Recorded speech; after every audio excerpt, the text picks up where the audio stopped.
This tattoo says it was skate or die, instead of skate or die.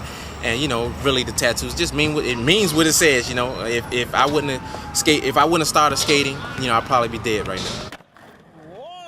now. Basically, just growing up in Southeast and seeing my father hustle and most of the males in my family was selling drugs. It was kind of like one of those things. I won't say it was destined, because it's kind of ignorance, but at the end of the day, it was one of those things where I couldn't get away from it. I kind of knew that eventually I was going to mix with it, and I sold my first piece of rock probably like at 10 years old, so, and it was just something for a neighborhood hustler. He called me like, hey, go get us to so-and-so, and he gave me the money. But at the end of the day, just being surrounded by it, I kind of knew it was coming my way. So eventually, I would start selling drugs, and I remember just being in the neighborhood and just fast forward, I remember everything was crashing down, like someone had broken my house,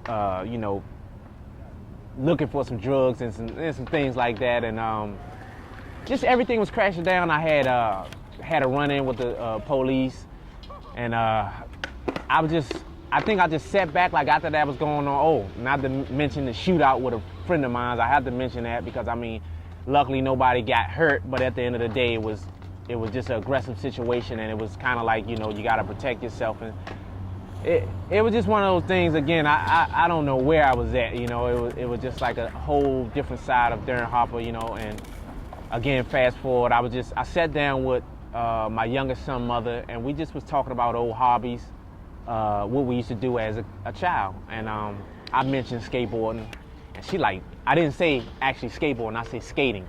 She like, skating? Like roller skating? Like, because that's more common somewhat in the neighborhood. And, we go to Crystal Skate Rink and roller skate. So at the end of the day, they was like, she was just looking at me like, and then I said, nah, skateboarding.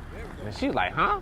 And, same thing, it's kind of like this stereotype thing. Like, I don't know no black people that do that. So, we joked and laughed about it, and I kind of, I was already playing like Tony Hawk Pro Skater in my in-between time. Like when I be done with the streets, I'll be done from the streets, doing my little thing. I come home, play the video game. So I was already kind of hyped, just seeing that, and we was talking about the hobbies and things. We was kicking it, and so I ended up saying like, I think I should try to reach back and see if I can, make this thing happen again. Like I'm older now, and I think, me far as like a hustler, I was already a hustler because I come from the streets. So I feel like if I can get back into that swing, I can make it happen. Yeah, there was no skate parks in the hood, so yeah, I would make stuff. I would pull out refrigerators, put them in the street. Refrigerators? Yeah, refrigerators, car tires.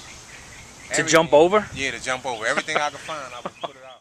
Most kids, when they come from the neighborhood, you see the neighborhood hustlers. So I was looking up to the neighborhood hustlers because they had the money and all that, the things, because we coming from poverty, not having anything, we wanted what they had.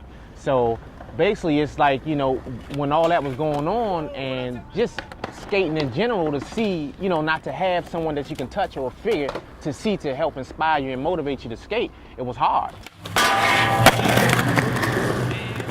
Like, he'd be a guy that I would look up to and like follow his footsteps and his instructions on skateboarding. I just want to get this story out, and of course, not just say wealth and all that to come from it, but that comes with the territory of, I worked hard for it, and I think my story would be encouraging around the world and inspire and save lives like skateboarding saved mine.